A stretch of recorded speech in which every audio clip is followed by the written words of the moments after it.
Friday today. And si Joyce nga nag-dinner kasama yung friends niya. So tayo, order tayo dito sa Triple O's tong ating dinner. Wala tayong magluluto eh. Order tayo. Dito tayo kakain. Yan. May bagong Triple O's na bukas dito sa harapan ng Richmond Center. Hello. For pickup? Yeah, sure. That's 2 regular fries and 1 large fries, right? Yeah, Okay. one large fries. Thank you. Was I the one talking to you earlier? Were you the one on the phone? Oh, thank you so much. Actually, I was so busy, that's why I can't answer your Okay, no worries. I'm thinking, can we order 1 additional onion rings? Yeah, sure. It will take 1.5 minutes. Okay, that's fine. Yeah, let's add onion rings, please. 1 onion ring? Yes. Okay, sure. So it would be 54 or 54.60. Okay. I'll use this and then pay via Sure. credit. There will be 1 onion rings as well. Here's your order. Thank you so much. You're welcome. Ayan. Nakuha na natin yung order natin. Bali, tinawag ko to kanina. Mga siguro 10 minutes prior to pick up. Nagawa naman nila mabilis. Mabilis nilang nagawa yung order. So natutuwa naman tayo dun sa lagay na yun. And ito na nga tayo. Pauwi na. So ang ginawa ko, bali, nagpark ako dito sa Richmond Center. Yung parking space nila. And then naglakad na lang ako kasi wala atang parking dito eh. So you would really have to park dito sa mall para makapunta ka dito unless wala ka naman dalang sasakyan. The next morning. So nandito tayo sa rental unit natin. Kasama ko si Joyce. Hindi na ako nakapag-vlog. Pumunta pa bago kami magpunta dito. Pero update ko lang kayo. Nandito kami kasi para mag-do ng cleaning at mag-move ng mga gamit. Kasi nga mukhang nasagot na ni God ang ating prayers. Talagang tiyagaan lang. Konting pagpupursige. Dasal at konting strategy. At masasagot din talaga ang pinakakaantay natin, which is makahanap tayo ng tenant sa ating rental unit. Ano bang update? I've done the reference check na. Tinawagan ko na yung landlord. Meron lang akong few documents na inaantay para finally ma-issue na natin yung tenancy agreement at magkapirmahan na, ma-finalize na natin at saka makapag-deposit na kasi that basically confirms yung schedule kasama na yung inspection, yung handover ng susi, lahat yon i-layout na natin lahat once after nakapagpirmahan na tayo. So ngayon, yung ibang mga gamit na alam namin hindi na natin gagamitin, ilalagay na natin dito sa locker and para malinis na sa taas. So nandito tayo ngayon sa Rona. Unfortunately, yung part nung towel rack natin nawawala. Hindi ko na alam kung saan siya. Mabilis ang biyahe dito sa Rona. Bili lang tayo yung hinahanap natin or yung kailangan natin para ma-install na natin siya doon sa master's bathroom. Yan lang ang downside. Minsan talaga pag nag-move ka, yung mga parts, kahit na hindi mo sadyain, nawawala. Kahit na gaano ka kasinop, yun, sa taranta mo, talagang may possibility na may makaligtaan ka. Hanapin natin. They have 6 daw here. 25. Meron sila yung 24 eh. So, tip lang, ang ideal is something like this. Gap. Huwag nyo masyadong kukunin yung circular unless malaki. Ito malaki to. So, ito okay to. Pag maliit, mabilis masira. Most often than not, mababaklas yan. Alam niyo, sa totoo lang, mahal pa nga to. Dahil kung tutuusin, yung malapit sa may Home Depot, yung price nila doon is $10 lang as compared. Pero dahil, alam mo yun, time is money, naisipan natin na dito na kunin kahit na mas expensive siya by $10. Ang nasave mo na lang is yung oras mo. Okay, hanapin natin kung nasaan na yun. Ayan, nakuha na natin 24 inch.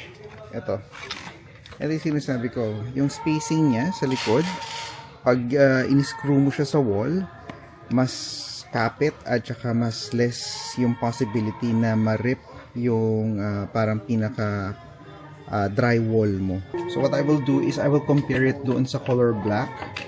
If it's similarly close, then ibalik ko to at maghanap ko ng iba. So baling hinatid ko na si Joyce kasi si Switch kailangan lumabas, alam mo na, to do his thing. And dahil nga walang kasama si Clark, kailangan umuwi muna si Joyce. So hinatid ko na siya doon. Nagdala na ako ng vacuum dito in preparation sa paglilinis. And ang gagawin ko nga, kailangan ko palang bumili ng caulking para malagyan ng caulking yung palibot ng sink, which I can probably do later on. Pero yung sinasabi ko, pakita ko sa inyo. Ito yung extra ko actually na nanggaling doon sa bago namin unit yung tinitira namin. Ito yung parang pinaka-lock niya. Mapansin nyo. So, yung parang pinaka-lock niya, maliit masyado yung pagitan. If you're going to buy a towel rack, make sure na yung kakapit sa pader ay malaki. Now, like this. As you can see, I compare it. Diba? Dito mas may space. The more space, the more less stress doon sa drywall as compared pag maliit masyadong focused yung focal point niya sa isang area na kung saan pag hinatak mo yung towel, for sure, luluwag yan or masisira yung drywall mo. Good thing nakakuha tayo. Although napagkasos nga tayo, no, sabi ko, this is unnecessary na gastos. Dahil first and foremost, sinave ko yung luma ko, pero yung isang part na dapat maghahawak sa kanya, yung parang pinaka-anchor niya, na-misplace ko at hindi ko siya mahanap kung nasaan man siya ngayon. So, dahil nga nagmamadali na tayo, no, maayos natin to, bumili na lang tayo, no, although hindi naman ganun. Pero, alam mo yung kasing masyado mong, matagal mong inantay, matagal mong pinaghandaan, tapos in the long run, alam mo yun, may mawawala lang na isang piece na nakaligtaan mo siguro, and now, you ended up, buying. So, kabit na natin to. After a few minutes ito. Hindi, inabot din to ng mga siguro 15 minutes. Kasi kailangan i-measure mo ng maayos at saka ma-imagine mo kung saan ba siya dapat mailugar. Pero papakita ko sa inyo yung finished product. Ayan na siya, bale. Diba? Okay na yan. All set na yan. So, inalign ko siya doon sa baseboard natin. So, basically, itong washer na to, nothing to do here. Everything is all good. We're prepared na if in case magka-pirmahan na ng kontrata. Hopefully, that will happen soon. And masabit na sana nung aplikante yung final requirement na hinahanap natin. Which is yung tenant form or tenant statement. Yun yung tawag nila, tenant statement. So, isa rin sa mga aayusin natin apart from siguro yung matatapos natin today would be to clean yung parang pinaka-range hood natin. Makikita nyo dito, no? Sinoke ko na siya. Nakikita nyo ba? No? So, yung grease, hopefully na-dissolve na, lumambot na. Mamaya, kukuskusin na lang natin yan ng maayos. But another item na kailangan nating ayusin is this. Kasi may konti siyang leak. Meron siyang kagandahan. Ito, meron siyang strainer. Oh. Ayan, nakikita nyo ba? Strainer. So, sa loob, may mga debris. So, ang gagawin natin dyan, tulak natin para malipat sa kabila. Okay. So, natanggal na natin. Ito kasing sa kabila, meron siyang strainer na built-in. Yung bago, separated siya. Pagkabalik natin, balik natin yung adapter, which is this guy. Kailangan kong hanapin yung adapter na kasama nito. I think, kasama siya dun sa mga gamit ko. Okay lang yan. No? Hindi natin matatapos. Hahanapin natin yan sa bahay. So, ang gagawin ko, dadalhin ko na lang to and then hanapin ko yung adapter na mag-fit dito mismo. So, ito yung hanapin ko and then ito yung adapter na kailangan nating mahanap. Anyway, tingnan muna natin kung anong magagawa natin dito. Alright. Dahil pang gamit.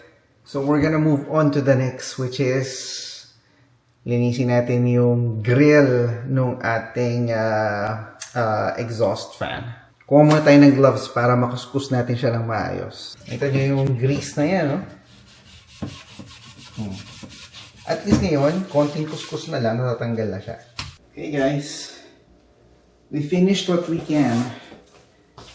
Unfortunately, meron pa talagang mga bagay na hindi natin talagang natapos. But today, at least meron tayong na-accomplish and umpisa na nga natin magdala ng mga cleaning material na hindi na natin gagamitin dito sa unit natin at dadali na natin doon sa ating place.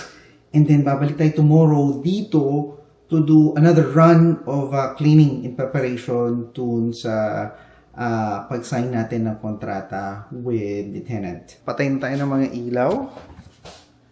After nga pala nito, dadaanan natin yung kausap ko doon sa Facebook Marketplace, yung pinagbilan ko ng plant dahil dinicommission niya yung isa niyang tank.